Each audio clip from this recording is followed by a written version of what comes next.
О, жақсы нәрсе бұл.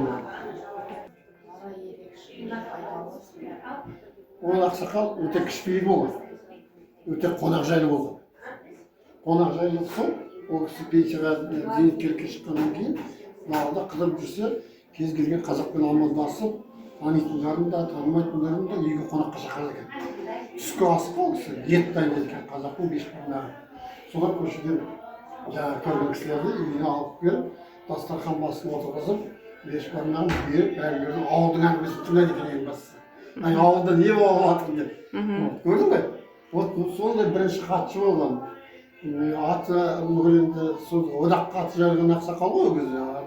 Оны политбюро мүшесі болған, Брежневтің кісі жолдас болған. Сол кісі сол түскі асына қонақтарды әкеліп отырады екен. Сонда бір күні оны ауылда бір ауылға барады. Ауылға барып дүкенде бірдеңе алмақшы болып тұрады ғой. Сонда дүкенші қыз ол кісіні танып қойған. Танып қояды да екен, ойбай тәтіңді, біздің Димаш атамыз ғой, ата келіңіз бұнда деп, әлгі кісі келіп бұйымтайын алып беріп, содан кейін айтыпты, жүріңіз үйге депті.